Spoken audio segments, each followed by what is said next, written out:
अस्सलाम वालेकुम। आज का हमारा जो टॉपिक है वो है बोहर एटॉमिक थ्योरी। ठीक है, बोहर एटॉमिक थ्योरी या बोहर एटॉमिक मॉडल से पहले हमने पीछे जो मॉडल डिस्कस किया था वो था रदरफोर्ड एटॉमिक मॉडल। ठीक है ना। अब हमने देखा था कि रदरफोर्ड के जो हमने डिफेक्ट देखे थे उसी की बेस पे ये मॉडल, ये थ्योरी, बोहर एटॉमिक थ्योरी पेश की गई थी। अब वो डिफेक्ट कौन से थे कि रदरफोर्ड के एटॉमिक मॉडल के मुताबिक कि एक डिफेक्ट ये था कि अकॉर्डिंग टू क्लासिकल थ्योरी, के क्लासिकल थ्योरी के मुताबिक इलेक्ट्रॉन एक चार्ज पार्टिकल है। ठीक है, तो जब चार्ज पार्टिकल है तो इलेक्ट्रॉन को कंटिन्यूसली एनर्जी को इमिट करते रहना चाहिए। ठीक है, और फिर उसे एनर्जी को इमिट करते करते आखिरकार न्यूक्लियस के अंदर गिर जाना चाहिए। ठीक है, एक ये था हमारे पास डिफेक्ट। दूसरा ये था कि अगर इलेक्ट्रॉन कंटिन्यूसली एनर्जी को इमिट करते हैं, एनर्जी को खारिज करते हैं, तो उसको कंटिन्यूस स्पेक्ट्रम बनाना चाहिए। ठीक है ना। हमने पिछले उस लेक्चर में मैंने आपको बताया था कि स्पेक्ट्रम की 2 टाइप्स होती हैं। एक हमारे पास होता है कंटिन्यूस स्पेक्ट्रम और दूसरा होता है लाइन स्पेक्ट्रम। ठीक है, अब अगर ये कंटिन्यूसली एनर्जी को इमिट करता है तो इसे बनाना चाहिए कंटिन्यूस स्पेक्ट्रम। ठीक है ना, यानी कि कंटिन्यूस स्पेक्ट्रम के अंदर क्या होता है कि जो लाइट्स होती हैं, फॉर एग्जांपल ये हमारे पास हो गया ये प्रिज्म। जब इसके ऊपर हम वाइट लाइट को बम्बार्डमेंट उसकी करते हैं, ठीक है, वाइट लाइट आती है प्रिज्म के ऊपर, तो क्या होता है कि आगे डिफरेंट 7 लाइट्स के अंदर, कलर्स के अंदर डिवाइड हो जाता है। ठीक है ना, ये इस तरह से ये। अब अगर कंटिन्यूस कैसे होगा कि ये जो लाइंस होती हैं, ठीक है, 7 कलर्स होते हैं, इनके अब ये आपस में मिक्स होते हैं। ठीक है, यानी कि इनके दरमियान में कोई बाउंड्री नहीं होती, आपस में ऐसे मिक्स होंगे। कलर्स का हमें कुछ भी आइडिया नहीं पता होगा कि कौन सा कलर है, ये कौन सा कलर है, हम उनको डिफ्रेंशिएट नहीं कर सकेंगे। ये होगा कंटिन्यूस में। अगर लाइन स्पेक्ट्रम हम देखें कि लाइन स्पेक्ट्रम क्या होता है कि वाइट लाइट आई, ठीक है, ये 7 डिफरेंट कलर्स के अंदर डिवाइड किया प्रिज्म ने उसको, तो क्या होगा कि हर जो लाइट है, ये हो गई, दूसरी ये हो गई, इनके दरमियान में एक ब्लैक कलर की लाइन होगी जो इनको डिफ्रेंशिएट करेगी, हमें बताएगी कि इनमें से ये कौन सा कलर है, ये कौन सा कलर है, ये कौन सा बैंड है, ये कौन सा बैंड है। ठीक है ना, तो ये होता है लाइन स्पेक्ट्रम। अच्छा, वापस चलते हैं उसी पॉइंट पे कि अगर ये इलेक्ट्रॉन कंटिन्यूसली एनर्जी को इमिट करता है तो उसको कंटिन्यूस स्पेक्ट्रम बनाना चाहिए, लेकिन इनफैक्ट अगर हम देखें तो ये लाइन स्पेक्ट्रम बनाता है। ठीक है ना। अब ये थे हमारे पास 2 डिफेक्ट्स। ठीक है, सो इन दोनों डिफेक्ट्स को माइंड में रखते हुए एक साइंटिस्ट बोहर था, उसने क्या किया कि अपना एक मॉडल पेश किया। ठीक है ना। अब 1913 में उसने अपने मॉडल की जो बेस रखी वो थी प्लांक्स क्वांटम थ्योरी। ठीक है ना, प्लांक्स क्वांटम थ्योरी की बेस पे उसने अपना मॉडल पेश किया था, अपनी थ्योरी पेश की थी। अब ये थ्योरी क्या है, ये थ्योरी पेश की थी प्लांक्स ने। ठीक है ना, ये थ्योरी पेश किसने की थी? प्लांक्स ने। ठीक है, प्लांक्स ने ये थ्योरी पेश की थी।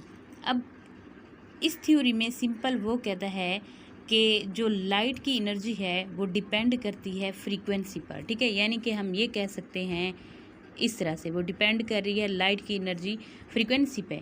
ठीक है, यानी कि अगर फ्रीक्वेंसी ज़्यादा होगी तो लाइट की एनर्जी ज़्यादा होगी, अगर फ्रीक्वेंसी कम होगी तो लाइट की एनर्जी भी कम होगी। ठीक है ना। हम यानी कि इसका अगर हम ये देखें, एनर्जी डिफरेंस हमारे पास इस तरह से है HV के बराबर। ठीक है, ये हो गया। अब अगर हम देखें कि हम चलते हैं बोहर एटॉमिक मॉडल के पास। अब हम देख रहे हैं कि एक्चुअली बोहर मॉडल क्या है। ठीक है ना। अब बोहर कहता है कि देखें, according to Bohr, revolving electron in an atom does not absorb और emit energy continuously.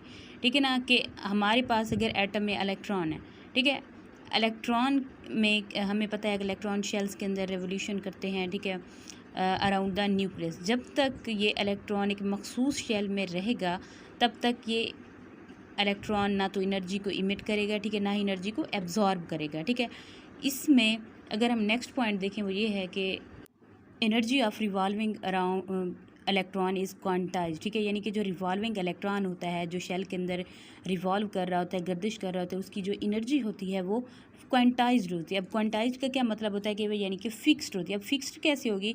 Let's see कि हमारे पास एक ये देखें, ये हमारे पास है एक इलेक्ट्रॉन। ठीक है ना। अब हम देख रहे हैं कि यहाँ पे एक इलेक्ट्रॉन मौजूद है। अब ये इलेक्ट्रॉन जिस शेल के अंदर रिवॉल्व कर रहा हो, इसकी जो एनर्जी है, लेट्स सपोज हम कह देते हैं कि 5 किलो जूल, ठीक है ना, ये है।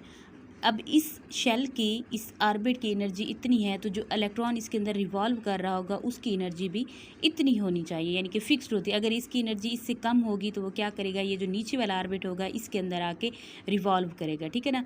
ये तो हो गया हमारे पास चंद एक उसके पॉइंट्स है, ठीक है ना।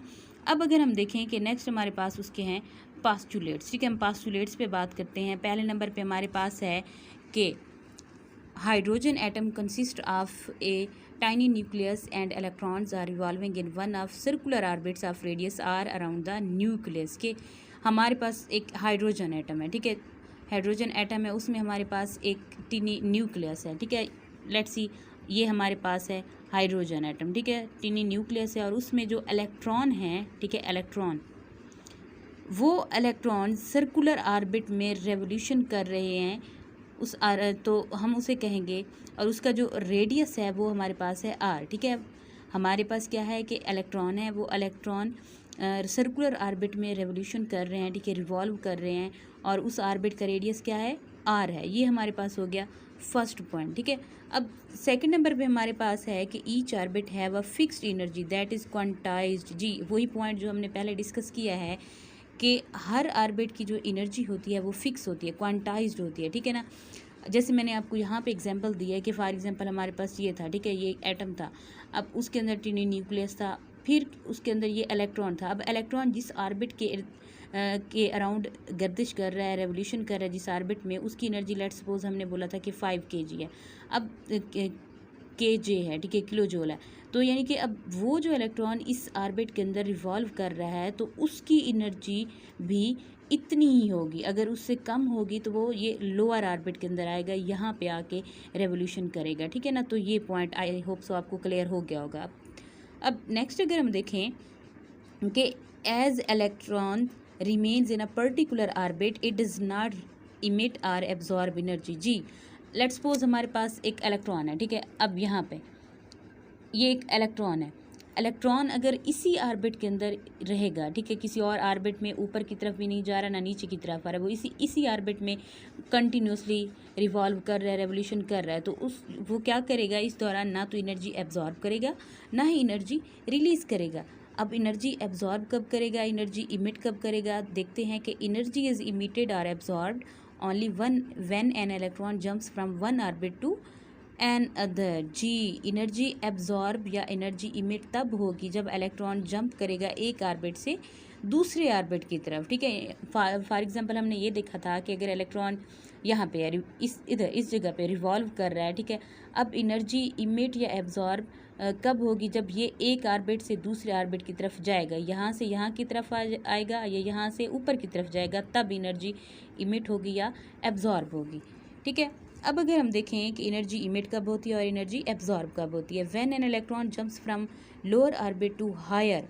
जी, अब हमें पता है कि अगर फॉर एग्जांपल मैं आपको एक एग्जांपल देती हूँ कि आप किसी माउंटेन के ऊपर, किसी पहाड़ के ऊपर चढ़ना चाहते हैं, ठीक है। जब आप नीचे से स्टार्ट करते हैं चढ़ना, ठीक है, आप आहिस्ता आहिस्ता जाते हैं, आपने उसकी पीक पे पहुंचना है, तो आपको पता है कि चढ़ते चढ़ते आपको एनर्जी की ज़रूरत होती है, ठीक है। आपकी जो एनर्जी है वहाँ पे सर्फ होती है, ठीक है, आप वहाँ पे एनर्जी लगाते हैं, ना कि आपकी एनर्जी वहाँ से खारिज होगी, ठीक है। तो ये क्या होगा, इसी की एग्जाम्पल। अब देखें हमारे पास जब यहाँ पे था इलेक्ट्रॉन, ठीक है, यहाँ पे था, इस ऑर्बिट में था, ये यहाँ पे मूव कर रहा था। अब यहाँ से अगर उसने जाना है ऊपर की तरफ, यानी कि अगला जो ऑर्बिट है ऊपर वाला हायर, उसकी तरफ इसने जाना है, तो ज़ाहिर सी बात है ये एनर्जी को एब्जॉर्ब करेगा, एनर्जी इसे मिलेगी तो ही ये ऊपर की तरफ जा सकेगा, ठीक है ना।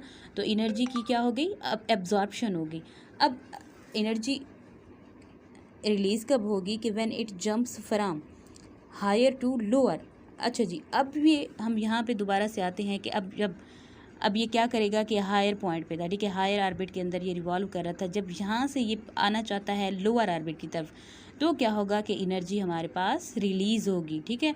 आई होप सो ये पॉइंट भी आपको क्लियर हो गया होगा, ठीक है। अब हम इसे क्या करेंगे कि जो एनर्जी चेंज था, यानी कि हायर ऑर्बिट से लोअर ऑर्बिट की तरफ अगर इलेक्ट्रॉन आया है तो हमारे पास हम उसे शो करेंगे डेल्टा ई से, ठीक है, जो कि बराबर होगा E2 - E1। E2 क्या है, ये एनर्जी है हायर ऑर्बिट की, ठीक है, और माइनस E1 हमारे पास, और ये बराबर है किसके, एच वी के। अब एच यहाँ पे क्या है हमारे पास, प्लांक्स कांस्टेंट है, ठीक है, इसे हम कहते हैं प्लांक्स कांस्टेंट, और इसकी वैल्यू हमारे पास है 6.63 मल्टीप्लाई बाय 10⁻⁻34 जूल सेकंड, ठीक है, ये इसकी वैल्यू होगी। और वी यहाँ पे क्या है, वी हमारे पास है फ्रीक्वेंसी ऑफ लाइट, ठीक है ना। आपको ये भी पॉइंट क्लियर हो गया होगा, ठीक है ना। अब हम चलते हैं नेक्स्ट पॉइंट की तरफ। नेक्स्ट पॉइंट हमारे पास ये है कि electron can revolve only in orbits of a fixed angular momentum MVR, ठीक है ना। अब इलेक्ट्रॉन सिर्फ रेवोल्यूशन करेगा ऑर्बिट में, कौन सी ऑर्बिट में करेगा, जिसका एंगुलर मोमेंटम बिल्कुल फिक्स्ड होगा। अब एंगुलर मोमेंटम क्या है, इसको देखने से पहले हम ये देखते हैं कि मोमेंटम क्या चीज़ है, ठीक है। मोमेंटम हमारे पास होता है उसे हम शो करते हैं P से, ठीक है। मोमेंटम हमारे पास होगा बराबर mv के, यानी कि मैस, और v हमारे पास क्या है, वेलोसिटी है। जब इन दोनों का हम प्रोडक्ट लेंगे मैस का और वेलोसिटी का, तो हमें मोमेंटम ऑब्टेन होगा, मोमेंटम हासिल होगा। लेकिन अगर यही मोमेंटम हमारे पास सर्कुलर, ठीक है, सर्कुलर पाथ पर हो जाए, तो इसे हम कहते हैं कि एंगुलर मोमेंटम, यानी कि इस तरह से, ये देखें, अगर ये सर्कुलर पाथ पे हो जाए तो इसे हम कहेंगे एंगुलर मोमेंटम, ठीक है। अब बोहर कहता है कि जब तक इलेक्ट्रॉन किसी ऑर्बिट में रेवोल्यूशन करेगा, ठीक है, उसी ऑर्बिट में रेवोल्यूशन करेगा जिसका एंगुलर मोमेंटम बराबर होगा, किसके बराबर होगा, MVR के, ठीक है। यहाँ पे आप लोग देख रहे हैं MVR के, M यहाँ पे मास है, V हमारे पास वेलोसिटी है, और R क्या है, रेडियस ऑफ ऑर्बिट, ठीक है। अब जिसका और इसकी वैल्यू हमें गिवन होती है, ठीक है ना। अब ठीक है, वैल्यू हमें गिवन है। अगर हम देखें कि इसकी वैल्यू क्या है, MVR की वैल्यू बराबर है NH/2π। अब n हमारे पास क्या है कि ऑर्बिट नंबर है, यानी कि नंबर ऑफ ऑर्बिट को शो करता है, उसकी वैल्यू हमारे पास हो सकती है 1, 2, 3 एंड सो ऑन। और h हमारे पास क्या है, प्लांक्स कांस्टेंट है, ठीक है, इसको हमने अभी देखा है पीछे कि इसकी वैल्यू बराबर होती है 6.63 10⁻⁻34 जूल सेकंड। और यहाँ पे पाई हमारे पास क्या होता है, ये भी कांस्टेंट होता है, और इसकी वैल्यू हमारे पास होती है 22/7। अगर इसे हम कैलकुलेट करें 3.14 सो ऑन, इस तरह से आगे होती है, ठीक है। आई होप सो ये आपको क्लियर हो चुके होंगे, ठीक है। बोहर एटॉमिक थ्योरी, इसके पास फिलेट भी क्लियर हो चुके होंगे। और अगर आपको क्लियर हो चुका है, आपको समझ आ रहा है, मेरा लेक्चर का मेथड अच्छा लग रहा है, तो आप प्लीज़ सब्सक्राइब कीजिएगा, कमेंट कीजिएगा और लाइक करना मत भूलिएगा। Thank you.